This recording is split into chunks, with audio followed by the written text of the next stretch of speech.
Fala galera, Matimon Online, seus canais de segundo episódio de Tokyo Revengers. E galera, nesse episódio a gente aprendeu um pouco mais sobre a viagem no tempo e também sobre a gangue Tokyo Majin. E além disso, a gente viu as mudanças no Takemichi, uma evolução de caráter nele. O episódio começou com o Takemichi no presente conversando com o Naoto e aí discutindo um pouco sobre o que aconteceu, sobre a viagem no tempo e também sobre a gangue Tokyo Majin. E o Naoto acabou meio que obrigando o Takemichi a aprender tudo sobre essa gangue, quem eram os chefões, quem era a parte de baixo, como eles operavam, quem fazia parte da gangue, para que ele pudesse interferir em tudo isso no passado, ou seja, evitar que essa gangue exista, porque foi graças a um conflito que essa gangue participou que a Hinata acabou sendo morta. Basicamente, durante uma guerra de gangues, um caminhão acabou se chocando contra a Hinata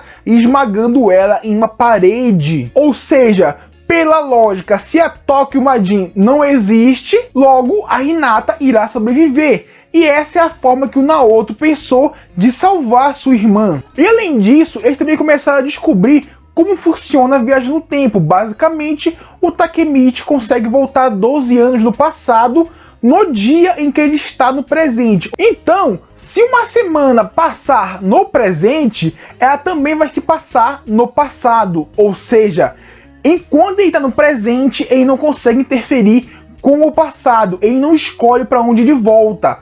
E as coisas no passado vão se desenvolver gradualmente sem que ele interfira. E lógico, quando ele voltar, tudo que ele fizer vai ter uma consequência para o eu dele do futuro. Mas lógico, não explicaram muito bem como funciona isso, mas talvez expliquem melhor futuramente, até porque os próprios personagens não sabem como funciona. E aparentemente, graças ao Takemichi ter salvado o Naoto, ele criou uma chave de conexão com o Naoto, ou seja, quando o Takemichi cumprimenta o Naoto, ele acaba viajando no tempo, tanto para o passado quanto para o presente. Mas aí vem a minha dúvida. Ok, ele viaja no tempo ligado ao Naoto, mas a primeira viagem dele não foi assim. A primeira viagem dele foi completamente aleatória. Então, qual será que é a verdadeira chave? Qual será que é a chave dessa viagem no tempo? E talvez, será que ele não possa viajar para quando ele quiser, mas na verdade ele ainda não sabe disso? Até o próprio Naoto comentou sobre isso, que seria muito mais fácil se eles pudessem só viajar alguns dias no passado e evitar que a Hinata saísse de casa no dia do festival. Se eles conseguissem fazer isso, seria super tranquilo, mas como eles não conseguem, agora o Takemichi tem que voltar 12 anos no passado e evitar que os grandes chefões da gangue se encontrem, porque foram graças aos dois que a gangue Tokyo Majin ficou como ela é hoje, ou seja, uma gangue aparentemente influente e forte no submundo. Mas ok, vamos ver como isso será desenvolvido futuramente. E lógico, o Takemichi acabou voltando para o passado e quando ele voltou, ele estava no meio de uma briga. O cara azarado, galera, porque o cara não tem ideia de como luta. Lógico, o Takemichi do passado sabe lutar. Ele não sabe. Ou seja, ele chegou lá e já pegou uma surra. Só que aqui tem um porém. Onde ele estava era basicamente um clube da luta e a galera fazia aposta. E lógico, quem apostou nele foram aqueles caras que espancaram ele lá no primeiro episódio. Então, galera, ele fez os caras perderem dinheiro, o que levou ele a tomar mais uma surra. E foi aí que ele se lembrou que esses caras meio que forçavam ele a participar de lutas todos os dias. Ele meio que era um escravo dos caras, e foi por causa disso que ele acabou fugindo e tendo a vida que teve. E não bastando tomar duas surras, o Takemichi ainda foi lá e falou com o chefão deles sobre a gangue Tokyo Majin. Basicamente, esse chefão participa da gangue. E o cara chegou e perguntou pelos grandes chefões da gangue. Foi muito inocente, foi muito burro. Porque, galera, uma gangue, querendo ou não, é quase uma facção criminosa lá no Japão. É quase. Tanto é que muitas pessoas falam que as gangues são meio que o celeiro da Yakuza, porque a Yakuza recruta os caras que fazem parte de gangues muito famosas lá no Japão. Então tu simplesmente vai chegar para um dos caras da gangue e perguntar se pode conversar com o chefe da gangue? Cara, isso é um grande desrespeito e uma grande burrice. Porque como que um cara que é um escravo, que não faz nem parte da gangue, é a camada de baixo da de baixo, ou seja, o lixo, quer falar com o chefão? Não pode. E nessa hora, esse cara que é meio que o chefão daquelas áreas ali, chegou, pegou um bastão e quase matou o Takemichi.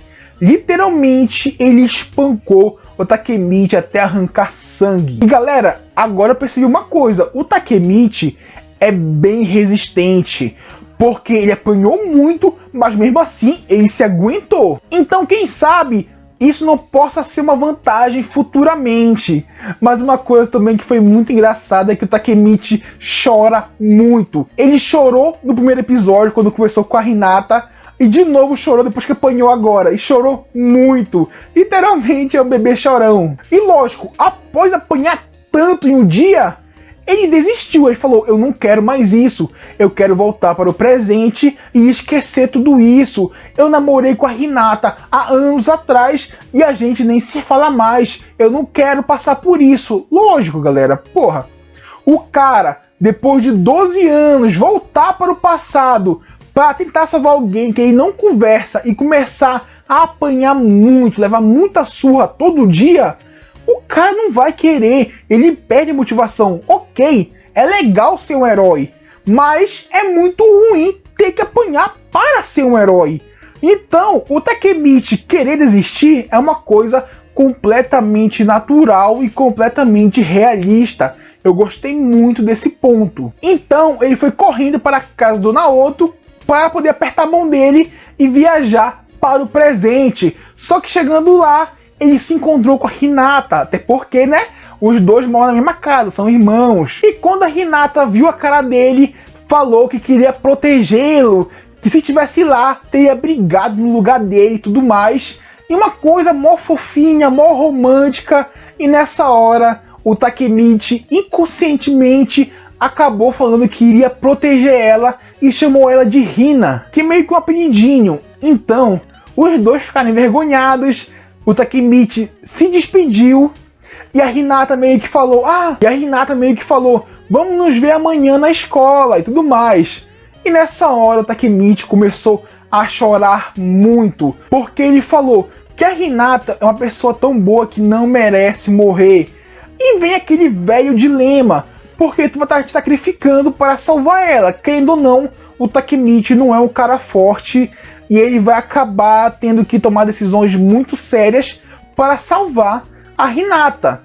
Ou seja, ele vai acabar se sacrificando para salvar ela. Uma coisa um tanto quanto corajosa, burra, depende do ponto de vista. E no outro dia, o Takemichi se encontrou com seus amigos daquela época, os delinquentes, e nessa hora ele reparou que os caras são gente boa, eles são caras legais, só que na verdade ele não lembrava disso, ele achava que eles eram todos sem graças, chatos, arrogantes, mas na verdade eles são bem legais, porque inclusive um dos amigos dele vai ser forçado a lutar hoje no clube da luta, só que esse amigo não sabe lutar, é muito fraco, e ele se lembrou que nesse dia, esse amigo dele quase foi morto durante a luta. E lógico, ele começou a pensar no que ele poderia fazer para evitar isso. E galera, vocês já sabem, a escolha dele foi uma escolha burra. Com certeza, uma escolha muito burra, mas ao mesmo tempo muito corajosa. Basicamente, quando estava prestes a começar a luta, o Takemichi gritou e falou: vocês não estão cansados desses combates chatos? Então por que o rei não luta contra o escravo? Ou seja, o Takemichi desafiou o grande chefão da área para uma luta. Que, cara, foi corajoso, foi uma atitude heróica, vai salvar o amigo dele, talvez, mas, cara, é muita burrice, porque ele vai apanhar Não tem como ele ganhar de uma hora para outra do cara que é o chefão.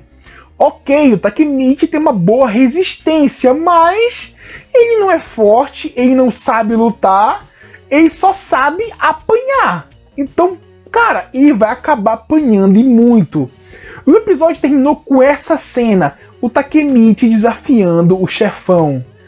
Galera, simplesmente fantástico, episódio muito bom, porque mostrou uma evolução do Takemichi, que é um cara covarde, viveu a vida toda pedindo desculpas, abaixando a cabeça e tentando se manter, como posso dizer, sumido, ninguém dando atenção para ele.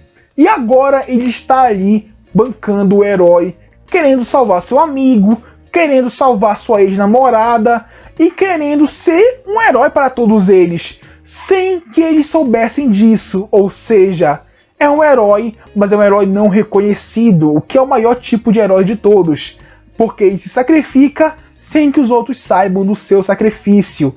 Então, galera, o Takemichi, cara, teve uma evolução muito boa em 2 episódios, uma evolução de caráter mesmo, porque ele pensou em abandonar a Hinata, pensou, deixa ela morrer, eu não quero passar por isso, eu não quero sofrer por uma pessoa que eu não conheço há anos, eu não quero sofrer por causa dela. Só que conversando com ela, ele viu, ela não merece morrer, eu tenho que salvar essa pessoa, eu tenho que salvar ela, por mais que eu não fale com ela há muito tempo, eu tenho que salvá-la. Ele se colocou em uma posição ruim para colocar a Hinata em uma posição boa. E isso é uma prova do caráter do Takemichi, uma prova que ele sim é uma pessoa muito boa. Mas galera, basicamente é isso aí. Se você gostou, deixe seu like, inscreva-se no canal, compartilhe com os amigos e é isso galera, valeu, falou!